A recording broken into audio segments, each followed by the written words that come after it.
اچھا جی، بسم اللہ الرحمن الرحیم. پہلے تو بڑی خوشی ہوئی اپنے پرانے رپورٹرز کو دیکھ کے اور ووٹرز کو بھی.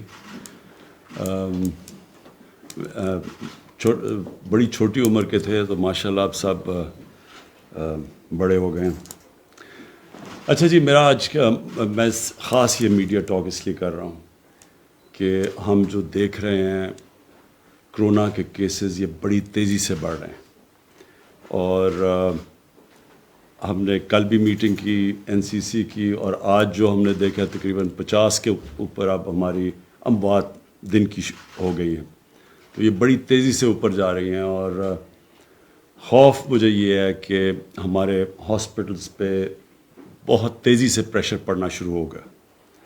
اور ہمیں جو ہمیشہ خدشہ یہ رہتا ہے کہ جو ہمارے ہیلتھ ورکرز ہیں، ڈاکٹرز ہیں، نرسز ہیں، جو سٹاف ہے، ان کے اوپر پھر یہ جب خطرہ بھی ہوگا، پریشر بھی پڑے گا کووڈ کا، تو ہماری جو ہیلتھ فیسلٹیز ہیں، اور خاص طور پہ شہروں میں جدھر سارا پریشر آ رہا ہے، تو ان کی ہمیں ابھی فکر ہے.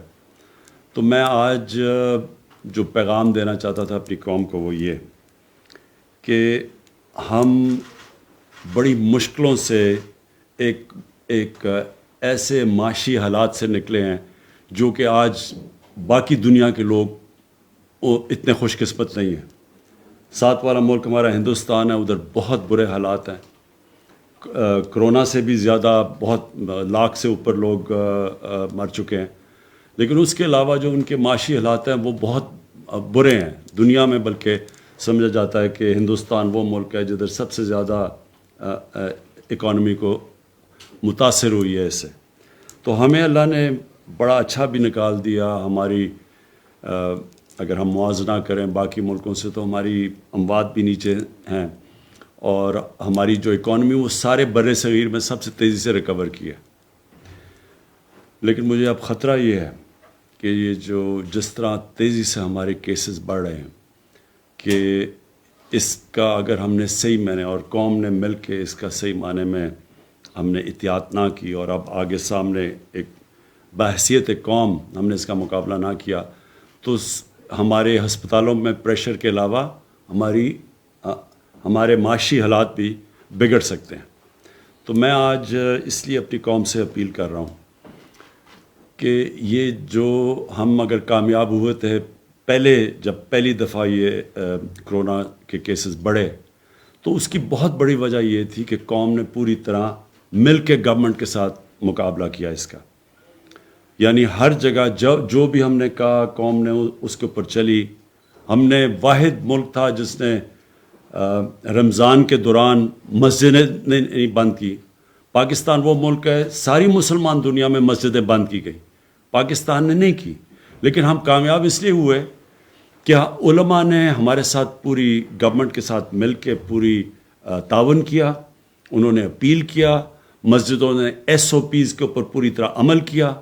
اور آپ کے سامنے ہے کہ جون کے بیچ میں تقریباً 120 اموات دن کی تھی، اور پھر اس کے بعد نیچے آنی شروع ہو گئی.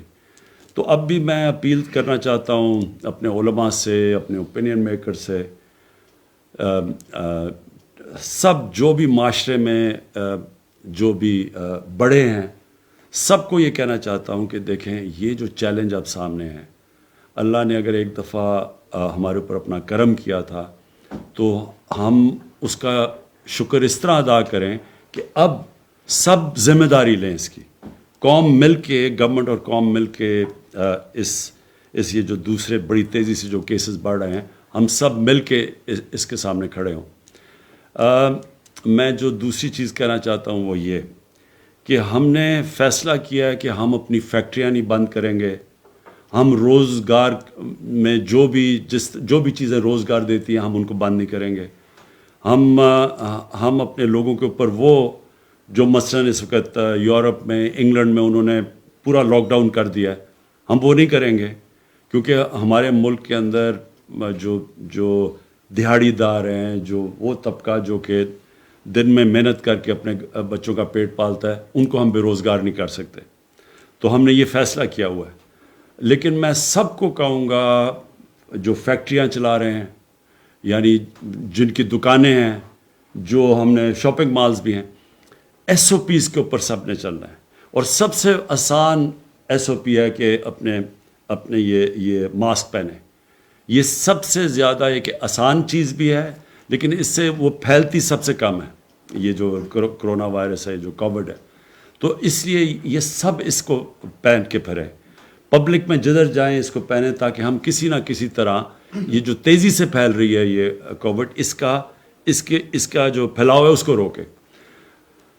اور پھر سے میں یہ ریپیٹ کرتا ہوں کہ ہم نے اپنے کاروبار, فیکٹریز ہم نے بند نہیں کرنی, کیونکہ اس وقت ہماری ایکسپورٹس, اللہ کا شکر ہے کہ بڑی دیر کے بعد ہماری ایکسپورٹس بڑھی ہیں اور بڑھ رہی ہیں.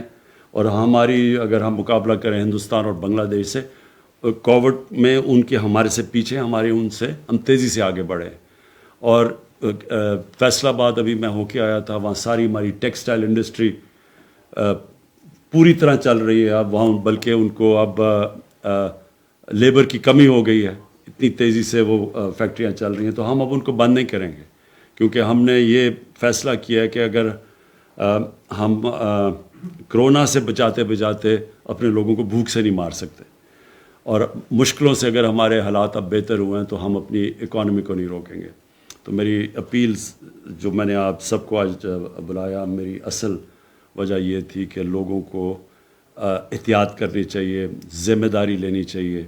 جس طرح ساری قوم نے مل کے پہلے ایس او پیز کے اوپر چل کے تو اس کو کرونا کو شکست دی تھی, یعنی ایک دم کیسز نیچے آ گئے تھے, پھر سے ہم سب کو مل کے وہ کرنا چاہیے. دیکھیں 50 سے اوپر اموات ہوئی ہیں پچھلے 24 گھنٹے میں, اور یہ گئی ہیں تقریباً 2 ہفتے میں, یہ 8-9 سے یا 6-7-8 اس طرح تھی, ادھر سے پہنچی ہیں 2 ہفتے کے اندر 50 پہ پہنچ گئی ہیں.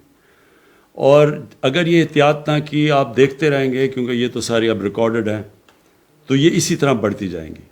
کوئی بھی ہمیں ایسی چیز نہیں کرنی چاہیے جدھر لوگ جمع ہوتے ہیں. ہمیں پتہ ہے کہ یہ جو کیسے پھیلتی ہے کرونا, جب لوگ قریب جمع ہوتے ہیں اور کلوز کانٹیکٹ کے اندر یہ تیزی سے پھیل جاتی ہے. اس لیے میں نے پہلے بھی اپیل کی تھی, ہم نے اپنا جلسہ پہلے بھی ختم کر دیا تھا.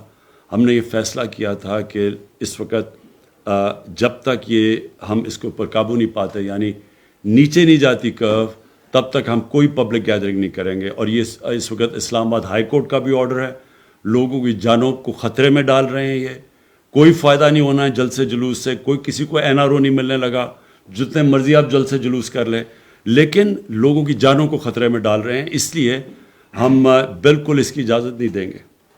پرائم منسٹر صاحب, یہ رہنمائی فرمائیے گا کہ آپ کی لاہور میں موجودگی سے استفادہ کرتے ہوئے لاہور سے متعلق ایک سوال کرنا چاہ رہا ہوں کہ پنجاب میں عثمان بزدار کی قیادت میں ہر ہفتے کسی نہ کسی پروجیکٹ کا جو ہے وہ افتتاح ہو رہا ہے, لانچنگ ہو رہی ہے. ایک آپ کا پروجیکٹ ہے جو میگا پروجیکٹ جسے کہتے ہیں 5000 ارب سے زائد کا پروجیکٹ, جو راوی ریور اربن پروجیکٹ ہے, اس کے حوالے سے کچھ شبہات بھی ہیں کہ اتنا پیسہ کہاں سے آئے گا, لاہور کی آگے ہی اتنی آبادی ہے, کیا اس سے کوئی آلودگی میں اور کوئی اضافہ نہیں ہوگا؟ آپ کے ذہن میں کیا ویژن ہے کہ یہ پروجیکٹ ملک کے لیے یا لاہور کے لیے کیا فوائد دے گا؟ دیکھیں, یہ بڑا اچھا آپ نے یہ سوال پوچھے ہیں کہ یہ پروجیکٹ جو ریور راوی پروجیکٹ ہے اس کا کیا فائدہ ہوگا. 2 پروجیکٹس ہیں اس وقت جو بہت ضروری ہیں پاکستان کے لیے. ایک ہے راوی کا پروجیکٹ, دوسرا ہے کراچی میں جو بنڈل آئلینڈ پروجیکٹ ہے. یہ کیوں ضروری ہے؟ کراچی پھیلتا جا رہا ہے, اور اگر کراچی کے اوپر اگر نہ ایک ماڈرن شہر بنے جو پریشر لے کراچی سے, تو کراچی اتنا پھیل گیا ہے کہ نہ وہاں گندگی اٹھ سکتی ہے, نہ وہاں کچرا اٹھ سکتا ہے, نہ سیوریج سسٹم کام کرتا ہے, نہ پانی پہنچ سکتا ہے, کیونکہ جتنا شہر پھیلتا جائے اتنا مسئلہ آ جاتا ہے. اور پھر آلودگی, پولوشن بڑھتی جاتی ہے, کیونکہ آپ اگر کانکریٹ پھیلاتے جائیں گے پولوشن بڑھتی جائے گی. لاہور کا کیا ہے کہ لاہور میں سب سے بڑا مسئلہ آ گیا کہ پانی لاہور کا بالکل نیچے چلا گیا, اور جس ریٹ پہ لاہور پھیلا ہے, لاہور ہم پچھلے 20 سال میں 1.5 گنا زیادہ بڑھ گیا جو لاہور 20 سال پہلے تھا اور آج. اور پچھلے 20 سال میں لاہور کے جو درخت ہیں وہ 70% کم ہو گئے ہیں, جو گرین کور ہے وہ کم ہو گئے, جس کی وجہ سے آلودگی بڑھ گئی ہے اور یہ بہت بڑا ایشو بن گیا لاہور میں. ایک پانی کا مسئلہ آ گیا, ایک یہ پولوشن بڑھ گئی, اور تیسری چیز لاہور پھیلتا جا رہا ہے اور پھیلتا جا رہا ہے. اگر یہ جو راوی پروجیکٹ جدھر بن رہا ہے, اگر لاہور میں اگر یہ ایک نیا شہر جو یہ بن رہا ہے راوی پروجیکٹ, اگر یہ نہیں بنتا, ویسے ہی 5-6 سالوں میں لاہور نے وہاں پہنچ جانا ہے. اور ہوگا کیا کہ ان پلانڈ ڈیولپمنٹ ہے یہ ساری. ان پلانڈ ڈیولپمنٹ کا مطلب کہ نہ کوئی دیکھتا ہے کہ سیوریج ہے, نہ گندگی کدھر جائے گی, کچھ نہیں دیکھتا, اور وہ ساری جا رہی ہے راوی میں, جو کہ ایک سیوریج, صرف سردیوں میں صرف سیوریج ہی ہے راوی کے اندر, پانی ختم ہو گیا. تو مقصد اس کا راوی پروجیکٹ کا لاہور کو بچانا ہے, جو بنڈل آئلینڈ کا پروجیکٹ ہے وہ کراچی کو بچانا ہے سب سے پہلے تو, کیونکہ یہ اوپر جائیں گے, یہ جو دو ہیں یہ بجائے اس طرح پھیلیں گے, یہ اوپر جائیں گے تاکہ, اور اگر یہ پھیلتے جائیں گے تو جو فوڈ سیکیورٹی ہے پاکستان کی, مثلا آپ کی جو زراعت ہے, جو ایگریکلچر ہے, اس کے لیے زمین کم ہوتی جا رہی ہے. اس لیے ساری دنیا میں, نیو یارک میں کیوں شہر اوپر جاتے ہیں, کیونکہ وہ بچاتے ہیں اپنے گرین ایریاز کو. تو یہ جو راوی کا پروجیکٹ ہے, پہلے تو یہ پانی بچائے گا. اس راوی کے اوپر میں نے اس لیے عمران منیر کو خاص طور پہ یہاں بٹھایا ہے کہ یہ آپ کو مختصر بتا دیں گے کہ اس کے کیسے وہ لاہور کی واٹر ٹیبل اوپر آئے گی, کیسے ٹریٹمنٹ پلانٹ لگائے جائیں گے سیوریج کے, تاکہ صاف پانی جائے راوی کے اندر, تاکہ راوی ریور, جو راوی بالکل ہی نالا بن گیا سردیوں میں, اس کو کیسے ریوائیو کرنا ہے. راوی بھی بچے گا, گراؤنڈ واٹر بھی کیسے لاہور کا اوپر جانا ہے. پھر 60 لاکھ درخت اگائے جائیں گے وہاں تاکہ وہ ہوا کو صاف کرے. ایک ماڈرن سٹی بنے گی جو کہتے, جو سارا جو گرین سٹی کہتے ہیں, دونوں کراچی, وہ بنڈل آئلینڈ کا بھی وہ, اور میں بنڈل آئلینڈ جو آئلینڈ کا جو ہے جو کراچی کا جو آئلینڈ ہے اس کا بھی آپ کو بتا دوں. وہ جو ہے وہ اس کی سب سے بڑی چیز یہ ہوگی کہ جو وہاں مینگروو, وہ جو درخت اگے ہوئے ہیں, ان کو بچائیں گے. پھر وہ جو مچھلی پکڑنے والے ہیں, ان کے لیے جو مچھیرے ہیں, ان کے لیے پوری طرح ہم تیاری کر رہے ہیں, کیونکہ وہ اس وقت جو وہاں پانی جا رہا ہے وہ صرف سیوریج آ رہا ہے سارے کراچی کا. پھر اس کو treatments plant, water treatment plants بنیں گے. تو وہ بھی جو بنڈل آئلینڈ بھی جو ہے, اس کے پیچھے پورا ایک پلان بنا ہوا ہے کراچی کو بچانے کا, وہ مینگرووز کو بچانے کا. وہ جو بیچارے مچھیرے ہیں جن کو بھی اندر جانا پڑتا ہے مچھلی پکڑنے لے, کیونکہ سارا سیوریج آ رہا ہے باہر, اس سیوریج کو ٹریٹ کرنے کا. صرف مقصد ان کا کراچی کی مدد کرنا. اور پھر راوی پروجیکٹ اور بنڈل آئلینڈ سے فارن ایکسچینج آئے گا پاکستان میں. ہمیں سب سے بڑا مسئلہ بنا ہوا ہے کہ ہمارے ملک میں جو اب تک مسئلہ آتا ہے کہ ڈالرز ملک میں کم آ رہے ہیں, ملک سے باہر زیادہ جا رہے ہیں. یہ جو 2 پروجیکٹس ہیں, یہ ڈالرز آئیں گے پاکستان میں, سارے ملک کو فائدہ ہوگا, ہمارے فارن کرنسی ریزروز کو فائدہ ہوگا, اور سب سے بڑی بات روزگار ملے گا. اس وقت ہمارا نوجوان آبادی ہے, بے تحاشا روزگار ملے گا راوی پروجیکٹ سے اور بنڈل آئلینڈ سے. مختصراً آپ پلیز اگر عمران آپ بتا دیں لوگوں کو کہ یہ جو راوی پروجیکٹ ہے, اس کی ذرا 1 2 3 یعنی 4-5 پوائنٹس بتا دیں لوگوں کو. بسم اللہ الرحمن الرحیم. جیسے کہ ابھی پرائم منسٹر صاحب نے بتایا, اس کا سب سے بڑا امپیکٹ پانی سے ریلیٹڈ ہے. اس میں ہم لوگ 28 سے 30 فٹ اونچی سائڈوں پہ دیواریں بنا کے 3 براجز کریٹ کر رہے ہیں, جس کے اندر پانی کو سٹور کیا جائے گا. آج آپ کا پانی سارا بہہ کے ضائع ہو جاتا ہے, لاہور کے کوئی فائدے میں نہیں آتا. جب پانی کو لیک کی فارم میں سٹور کیا جائے گا تو لاہور شہر میں ہی وہ پانی ریچارج کرے گا آپ کے ارد گرد کے پانی لیول کو. تو 50% سے زیادہ ہمارا پانی جو ڈپلیٹ ہو جاتا تھا, آگے نکل جاتا تھا, ہم لاہور کے فائدے میں لانے میں کامیاب ہو جائیں گے. دوسرا, اللہ نہ کرے ہمارے پانی کی کوئی سیلاب بھی آتے ہیں تو ہم اس کو بھی اس سے پروٹیکٹ کر سکیں گے. اور جو وہاں پہ بیٹھی ہوئی آج انلیگل آبادیاں بن گئی ہیں, ان کو بچانے کا بھی یہ طریقہ ہے تاکہ سیلاب آ جائے تو ان کی بھی جان بچ جائے, کیونکہ حکومت کی ایکچولی ذمہ داری ہے ان کی حفاظت. تو پانی کے حوالے سے یہ فوائد ہے. اور دوسرا, جیسے کہ پی ایم صاحب نے بھی 60 لاکھ درخت کا بتایا تھا, اس کے علاوہ اس کے اندر ہی ایکو سٹی پلان کی گئی ہے, جس کے اندر جہاں وہاں علاقے میں کوئی لیچی کے فارمز اور یہ چیزیں لگی ہوئی ہیں تقریباً 3000 ایکڑ میں, اس کو ہم ویسے ہی مینٹین کر رہے ہیں. اس کے اندر کوئی فارمز کو ہم توڑ نہیں رہے, خراب نہیں کر رہے. اور وہاں پہ فارسٹ کی زمین تقریباً 1700 ایکڑ ہے, جس میں اس وقت تقریباً 800 ایکڑ پہ کاشت نہیں ہوئی بھی.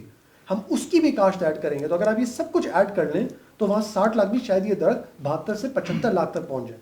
تو it's totally eco friendly, environment کے فائدے کے لیے ہے اور پانی کے مسئلے حل ہوتے ہیں. اور سب سے بڑی بات، لاہور شہر کا پانی ٹریٹ ہو کے اس کو کہیں پھینکنے کا یا ڈسپیل کرنے کا ہمارے پاس آج طریقہ نہیں ہے.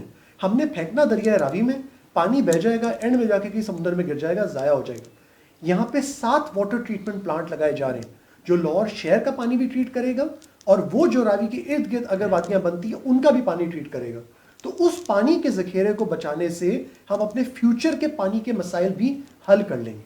اور ساتھ اس کے جب آپ یہ ریٹیلنگ والز بنا لیں گے تو ارد گرد اس کی ایک پلان بنا کے ماسٹر پلان کے تحت ایک اچھی ڈیولپمنٹ کی جائے گی تاکہ لوگوں کو سیوریج، الیکٹریسٹی، گیس اور جو نیچرل فیسلٹیز دینی ہوتی ہیں وہ دی جا سکیں. کیونکہ ابھی اگر وہاں جو انلیگل ڈیولپمنٹ ہے اس میں نہ سیوریج کا کوئی طریقہ اویلیبل ہے، نہ بجلی کا پتہ ہے، نہ گیس کا پتہ ہے، اور اس کی وجہ سے ساری پلاننگ کا فقدان ہے. اس سے یہ مسئلے بھی حل ہو جائیں گے. جی، اگر میں کہوں کہ ایک سب سے بڑی جو کامیابی ہماری حکومت کی ہے وہ پاکستان کی فورن پالیسی ہے. کبھی بھی آپ اگر دیکھ لیں دنیا میں ایک اتنی ملک کی ایکسیپٹیبلٹی نہیں جتنی آج پاکستان کی ہے.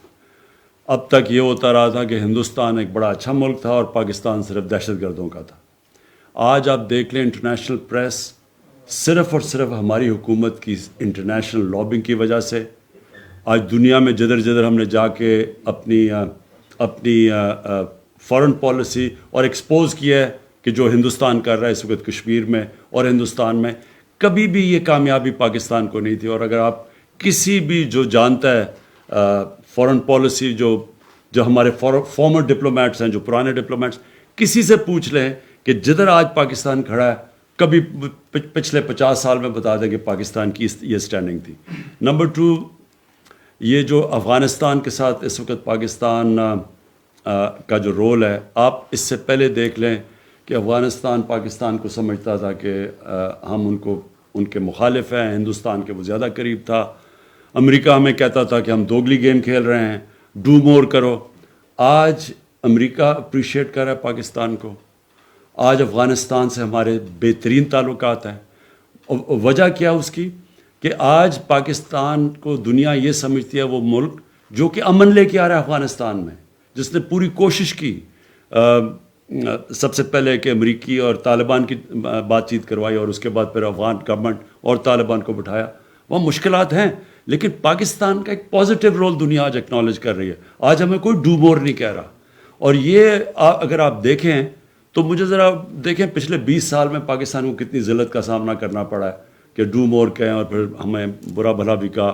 جنگ کسی اور کی ذمہ دار ہمیں ٹھہرایا جا رہا تھا ان کی کامیابی نہ ہونے کی. اور اگر آپ ہمارا ترکی سے اچھے تعلقات ہیں، ہمارے ایران سے اچھے تعلقات ہیں، سعودی عربیہ سے ہیں، UAE سے ہیں. ہمیں کوئی کسی قسم کا پریشر نہیں تھا کہ جی ہم کہ اسرائیل کو ہم ریکگنائز کریں.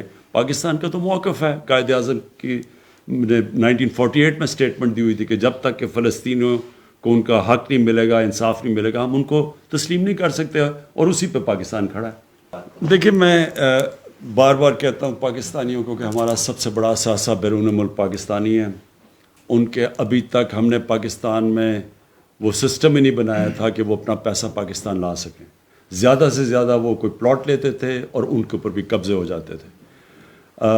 ایک تو یہ جو 2 بڑے پروجیکٹس ہیں ان کے اندر انشاءاللہ جو میں جانتا ہوں بہت زیادہ انٹرسٹ ہے اوورسیز پاکستانیز کا، جس کی وجہ سے ڈالرز آئیں گے پاکستان میں، جس کی وجہ سے ہمارے فارن ایکسچینج ریزروز اوپر جائیں گے. لیکن جو دوسری بات کی آپ نے قبضوں کی، ہمیں پوری طرح ہم اب قبضہ گروپس کے پیچھے جا رہے ہیں. پنجاب میں خاص طور پہ ایک عثمان بزدار نے پوری ایک ان کی ٹیم سارے بڑے بڑے قبضہ گروپ کے پیچھے جا رہے ہیں. ابھی آپ کو لاہور کے قبضہ گروپ کی آوازیں سنیں گے، ابھی آپ چیخوں کی آوازیں سنیں گے، اور اس کے بعد بڑے بڑے قبضہ گروپ، اور یہ سارے ملے ہوئے تھے. ہم نے پوری طرح تفتیش کر کے یہاں تک پہنچے ہیں کہ قبضہ گروپس کو پولیٹیکل پارٹیز ان کو بیک کر رہی تھیں، یہ ان کے لیے پیسے اکٹھے کر کے دیتے تھے، یہ ان کے جلسے کراتے تھے، ان کو الیکشن میں پیسے دیتے تھے. اس کے بعد وہ ان کو پوری کوئی ایڈمنسٹریشن ان کو ہاتھ نہیں لگاتی تھی. پرائم گورنمنٹ کی زمینوں کے اوپر انہوں نے قبضے کیے ہوئے ہیں. کئی پولیٹیشنز نے بڑے بڑے پلازا بنائے ہوئے ہیں، گورنمنٹ کی اربوں روپے کی زمینوں کے اوپر پلازے بنائے ہوئے ہیں. ان سب کے پیچھے ہم جا رہے ہیں اور ہم ایک پوری چیف سیکرٹری کے ساتھ ہم نے پورا ایک پروگرام بنایا ہوا ہے کہ ایک پوری اب ٹیم بنے گی. یہ جو سوسائٹیز کے اندر یہ قبضہ گروپ بیٹھے ہوئے ہیں جو کہ دیکھ لیتے ہیں کہ اچھا جی اوورسیز پاکستانی ہیں, وہ یہاں ہے نہیں, وہ نہیں ہوتے تو ان کی زمینیں قبضہ, اس کے اوپر آپ پورا پلان کر رہے ہیں. تو آپ لاہور میں بیٹھے ہیں, آپ دیکھیں گے بہت بڑا ایکشن ہونے والا ہے ان کے اوپر. شروع ہو گیا ہے لیکن ابھی تو 5% شروع ہوا ہے.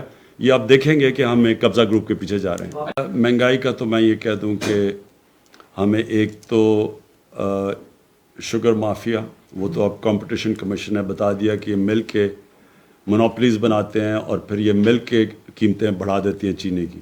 تو اس کے اوپر تو آپ دیکھ رہے ہیں کہ چینی کی بھی اب قیمتیں نیچے آنی شروع ہو گئی ہیں, اور اس کے اندر گورنمنٹ نے امپورٹ کی چیز سستی چینی لے کے آئی.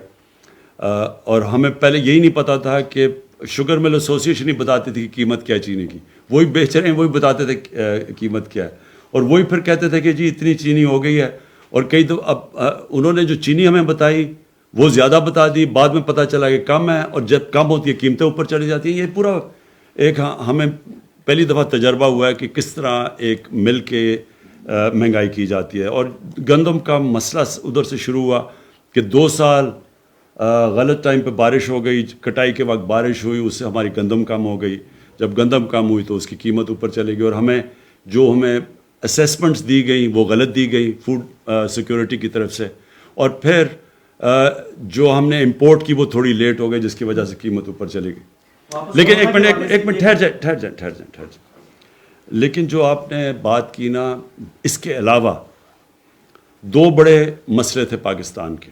ایک فسکل ڈیفیسٹ یعنی آمدنی اور خرچے میں کمی, دوسری کرنٹ اکاؤنٹ ڈیفیسٹ یعنی کہ پاکستان کی تاریخ کا جو ٹریڈ ڈیفیسٹ یعنی امپورٹس اور ایکسپورٹس کے اندر $40 ارب کا خسارہ تھا. ٹریڈ گیپ یعنی کتنی ملک میں ڈالر آ رہے تھے اور کتنے باہر جا رہے تھے, $20 ارب کا خسارہ تھا. یہ تاریخی خسارے تھے پاکستان میں.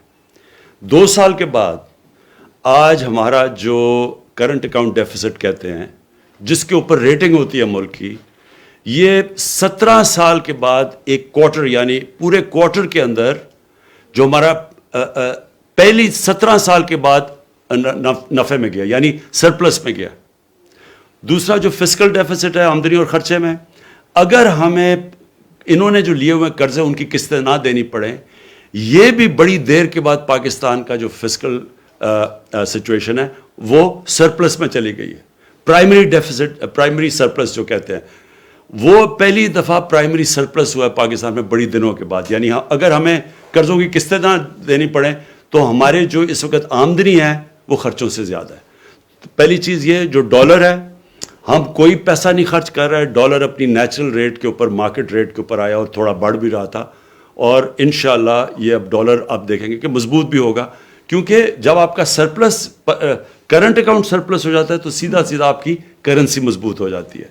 اور جو سب سے خوشائن چیز ہے کہ ہماری ایکسپورٹس جو کہ پچھلے 5 سال جو نون لیگ کے 5 سال تھے, اس میں کیونکہ ڈالر انہوں نے اوپر بڑا رکھا ہوا تھا, اس سے ایکسپورٹس بلکہ وہیں کی وہیں رک گئی, 0% انکریز تھی. یہ اب بڑی دیر کے بعد پاکستان کی ایکسپورٹس ٹھیک ہو رہی ہے. تو ہر طرف معاشی طور پہ پاکستان صحیح راستے پہ. یہ نہیں کہ ابھی مسئلے نہیں, کیونکہ ہمیں سب سے بڑا مسئلہ پڑا ہوا ہے کہ اتنا بڑا قرضے چھوڑ کے گئے ہیں, ان کا سود ہمارے اوپر پڑا ہوا ہے. لیکن جو اس وقت اکانومی ہے, اگر آپ چھوڑیں پاکستانی کیا کہتے ہیں, آپ انٹرنیشنل ایجنسیز دیکھ لیں تو ان سب کے اندر ہماری اکانومی آج پازیٹیو راستے پہ ہے. Thank you.